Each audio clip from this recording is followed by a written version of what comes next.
வெளிப்பாடு ஏன் நிறைய சபைகளில் இல்லை? ஏன் நம்மளில் நிறைய பேருக்கு வெளிப்பாடு இல்லை?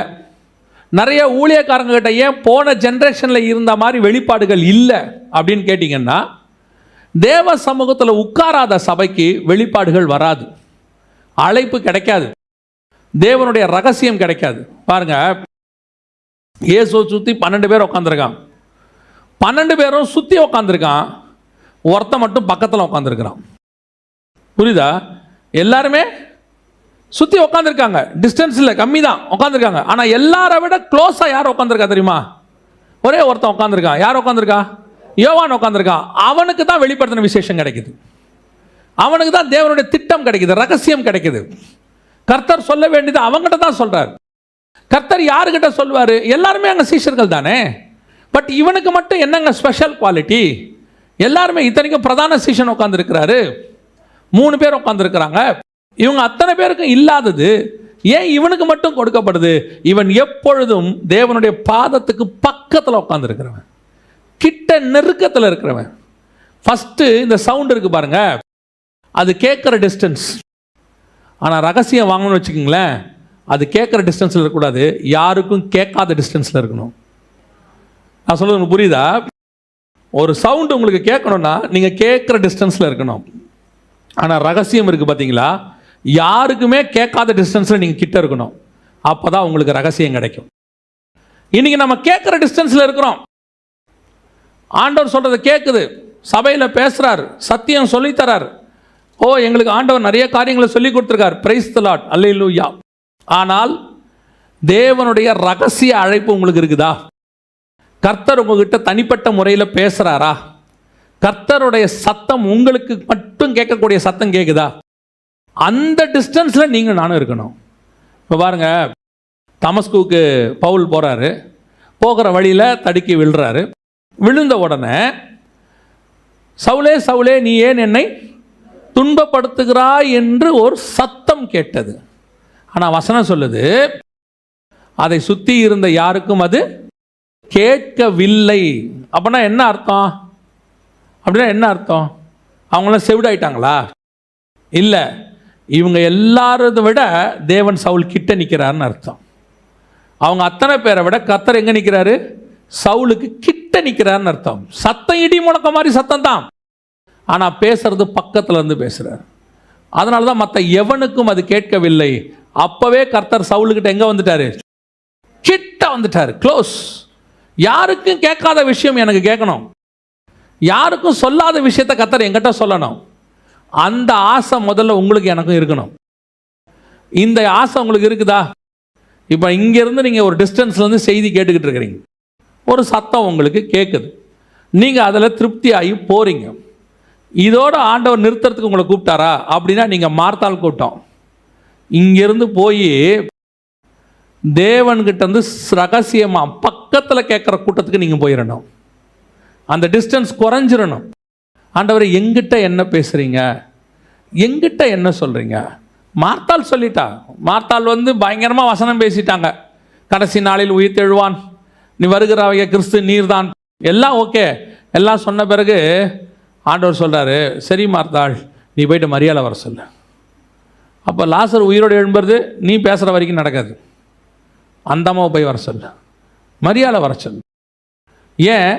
மரியாள் வந்தால் தான் ப்ராசஸே முடியும். மரியாள் இல்லாமல் ப்ராசஸ் முடியாது. பல நேரங்களில் கர்த்தர் நம்மக்கிட்ட தான் மிக முக்கியமான பொறுப்பை கொடுத்து வச்சுருக்கிறார். அதை கேட்குற இடத்துல தான் நீங்களும் நானும் இருக்கணும். ஆண்டவர் உங்ககிட்ட அந்த மாதிரி பேசுகிறாரான்னு பாருங்கள். அந்த இடத்துக்கு நம்ம வந்துட்டோமான்னு பாருங்கள். அது இன்னொன்று இருக்கும், இன்னும் க்ளோஸ். எனக்குன்னு ஒரு ஸ்பெஷல் காலிங் இருக்கணுங்க. கர்த்தர் எங்கிட்ட ஸ்பெஷலாக பேசணும். ஒரு வசனம் இருக்குது, சமீபத்தில் அந்த வசனத்தை பற்றி ஆண்டவர் நிறையா பேசிக்கிட்டே இருக்கிறார். என்னென்னா, மத்தேயு எழுதின சுவிசேஷம் 13ஆம் அதிகாரம் 52வது வசனம் வாசி. அந்த வசனத்தை நல்லா கவனிங்க. தேறின வேதபாரகன் எவனும், உபதேசிக்கப்பட்டு தேறின வேதபாரகன் எவனும். இப்போ உங்களுக்கு இங்கே உபதேசம் கொடுக்கப்படுது, நீங்கள் கேட்டுக்கிட்டு இருக்கிறீங்க. உபதேசிக்கப்பட்டு தேறின வேதபாரகன் எவனும். ஒரு காலகட்டத்தில் நீங்கள் வசனத்தில் தேறினவர்களாய் மாறுவீர்கள். மாறணும். ஏன்னா பெராயா பட்டணத்தார் தெசலோனிக்கேயர்ல என்ன செஞ்சிருக்கிறாங்க? தேறின்னு இருக்கிறாங்க. அப்படி நீங்கள் நானும் மாறணும். அதுக்கு தான் ஆண்டவர் சொல்றாரு, தேற முடியாதுன்னு சொல்லலை, தேறின வேதபாரகன் எவனும். அந்த இடத்துக்கு நீங்கள் வந்துட்டீங்க. அதுக்கப்புறம் நடக்கிற ப்ராசஸ் தான் இப்போ நான் சொல்கிறேன். தேறின வேதபாரகன் எவனும் தன் பொக்கிஷத்திலிருந்து, பொக்கிஷம்னா என்ன? அவனுக்கு கிடைச்சது. இது வரைக்கும் உங்களுக்கு கிடைச்ச பொக்கிஷம், உங்ககிட்ட ஆண்டவர் பேசினது, நீங்கள் எழுதி வச்சது, நீங்கள் படிக்கும் போது கர்த்தர் வெளிப்படுத்தினது, உங்களுக்கு ஜெபிக்கும் போது கர்த்தர் சொன்னது, இந்த மாதிரி நிறையா இருக்கு. தன் பொக்கிஷத்திலிருந்து புதியவைகளையும் பழையவைகளையும் எடுத்து கொடுக்கிற, அது என்ன? புதியவைகள் பழையவைகள். புதியவைகள் என்ன, பழையவைகள் என்ன? இப்போ நீங்க இதுவரைக்கும் கேட்டீங்க பார்த்தீங்களா? எதெல்லாம் கேட்டுட்டீங்களோ, எதெல்லாம் சொல்லிட்டீங்களோ அத்தனையும் பழசு. ஏன்னா சீக்ரெட் ஓப்பன் ஆயிருச்சு, வெளியே வந்துருச்சு, அது பழசு. இன்னும் என்ன இருக்குது? புதுசு ஒன்று இருக்கு.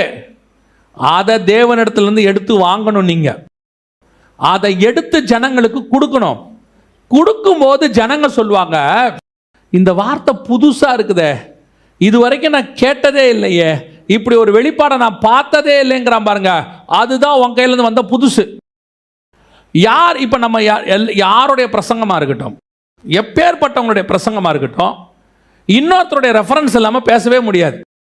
பவுலே பேசும்போது எத்தனையோ பழைய ஏற்பாட்டு ரெஃபரன்ஸ் என்ன பண்றாரு? எடுக்கிறாரு. இயேசு கிறிஸ்துவே பேசும்போது நிறைய இடத்துல ஏசாயா தீர்க்கதரிசி சொல்லி இருக்கிறானே அப்படின்னு ரெஃபரன்ஸ் எடுக்கிறார். ஆனால் நம்ம கிட்ட இருந்து வந்த புதுசு இருக்கு பாருங்க, அது தனி, அது வெளிப்பாடு. மோசே சொன்னதை இயேசு சொல்றாரு, மோசே உங்களுக்கு இப்படி சொல்லி இருக்கிறான், பூர்வத்தாருக்கு சொல்லப்பட்டது. இப்போ அடுத்து சொல்றாரு, நான் உங்களுக்கு சொல்லுகிறேன். இதுதான் புதுசு. அந்த மாதிரி உங்ககிட்ட இருந்து, வேதத்திலிருந்து உங்க மூலமா ஒரு புது வெளிப்பாடு வரணும். அதுதான் உங்களை கர்த்தர் அழைச்ச அழைப்பு. அதுக்குள்ள இருந்து ஜனங்க கேட்கணும். உங்க மூலமா ஜனங்க கேட்கிற வார்த்தை இருக்கு பார்த்தீங்களா, அந்த வார்த்தை இதுக்கு முன்னாடி அவங்க எங்கேயுமே கேட்டிருக்க கூடாது.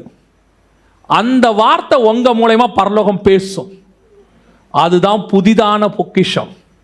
இன்னைக்கு நம்ம பழைய பொக்கிஷத்துல திருப்தி அடைகிறோம். நான் தப்பா சொல்லலை. அந்த காலத்திலேருந்து, ஸ்பர்ஜன் ஐயா காலத்திலேருந்து, டிஎல் மூடி ஐயா காலத்திலேருந்து, நமக்கு இந்த காலத்தில் இருக்கக்கூடிய வேத பண்டிதர்கள் வரைக்கும் அத்தனை பேருடைய ரெஃபரன்ஸில் தான் நம்ம பேசுகிறோம். இதில் யாரும் இல்லைன்னே சொல்லலை. ஆனால் இதையும் தாண்டி உங்களுக்குன்னு ஒரு பொக்கிஷம் வேதத்தில் இருக்கும். நீங்கள் வாசிக்கும் போது கர்த்தர் வெளிப்படுத்தி கொடுப்பாரு. நீங்கள் வாசிக்கும் போது உங்களுக்குன்னு நீங்கள் யோசிச்சு பாருங்களேன். இந்த புக்கில் 2023 வாசிக்க போகிற உங்களுக்குன்னு ஒரு பங்கை கர்த்தர் எடுத்து வச்சிருக்கிறாராம். இது வரைக்கும் அந்த வெளிப்பாடு யாருக்குமே வரல. நீங்க பேசும்போது அந்த வெளிப்பாடு வரும். அப்போ சொல்லுவாங்க, நாங்கள் இத்தனை வருஷம் செய்தி கேட்டிருக்கிறோம், ஆனால் இந்த மாதிரி ஒரு வெளிப்பாடை நாங்கள் கேட்டதே இல்லைம்பாங்க. யார் சொல்லுவா தெரியுமா? 60-70 வயசானவங்க சொல்லுவாங்க. யார் சொல்லுவா தெரியுமா? நல்லா படித்த வேத பண்டிதர் சொல்லுவாங்க. பைபிளை தியானித்து போதிக்கிறவங்க சொல்லுவாங்க, இந்த மாதிரி இந்த வசனத்துக்கான இப்படி ஒரு ஆங்கிள் இருக்கிறத நாங்கள் என்ன செய்யலை, பார்க்கவே இல்லை. இதுதான் பர்டிகுலராக உங்களுக்குன்னு கொடுக்கப்படுகிறதான ரகசிய அழைப்பு. இதுதான் கர்த்தர் கூப்பிடுறது. மார்த்தாளுக்கு கிடைச்ச சத்தம் வேற, மரியாளுக்கு கிடைச்ச சத்தம் வேணும். ஆனால் மார்த்தாள் வேணும், அவள் இருந்தால் தான் இந்த இடத்துக்கு நம்ம வர முடியும். ஆனால் இந்த இடத்துல கர்த்தர் ஏன் நம்மளை கூப்பிட்றாரு தெரியுமா? உனக்குன்னு ஒரு பர்டிகுலராக காரியம் வச்சுருக்கேன். யாருக்கு இது கிடைக்கும் தெரியுமா? அவருடைய பாதத்தில் உட்கார்ந்து இருக்கிறவங்களுக்கு மட்டும்தான் இது கிடைக்கும். அதுக்கு தான் ஆண்டவர் சொல்கிறாரு, மார்த்தா நீ வேலையும் பார்க்குற, அப்பப்போ காதை நீ இங்கேயும் வச்சுக்கிற, உனக்கு சத்தம் கேட்கும். எந்த சத்தம் கேட்கும்? நான் வருகிறேங்கிற சத்தம் கேட்கும். ஆனால் எங்கிட்ட நான் கூப்பிட்டு வர ஒரு குரூப் இருக்கு, அந்த குரூப்புக்கு நானே சத்தத்தை அனுப்புவேன். யோசிச்சு பாருங்க, இயேசு வரும்போது எக்காலம் துணிக்குது, பிரதான தூதனுடைய சத்தம் இருக்கு, அதையும் தாண்டி தேவனுடைய சத்தம் இருக்கு. 1 தெசலோனிக்கேயர் 4:16-17 வசனம் சொல்லுது, கர்த்தர் தாமே ஆரவார சத்தத்தோடும் பிரதான தூதனுடைய சத்தத்தோடும் தேவ எக்காலத்தோடும். அப்ப நல்லா கவனிச்சு பாருங்க, எக்காலமும் இருக்கு, அடுத்து பிரதான தூதனுடைய சத்தமும் இருக்கு, கர்த்தருடைய சத்தமும் இருக்கு.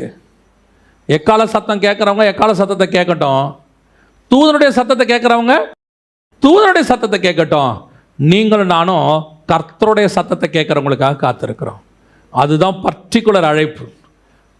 இஸ்ரவேல் ஜனங்களுக்கு கானானை விட்டு புறப்படும் போது எக்காலம் ஊதினாங்க, எல்லாருக்கும் கேட்டுச்சு, அந்த சத்தம் எல்லாருக்கும் கேட்டுச்சு. ஆண்டவர் சொல்றாரு, உங்களுக்கு முன்பாக நான் ஒரு தூதனை அனுப்புவேன். மோசே சொல்றாரு, அதெல்லாம் போக மாட்டோம். சரி, ஓகே, நீயே நடத்திட்டு போ மோசே, நான் வரேன், கூட வரேன். இப்ப ஜனங்களுக்கு அடுத்து மோசேயின் சத்தம் கேட்குது. மோசே தான் அவங்களுக்கு தூதன். தேவனுக்கு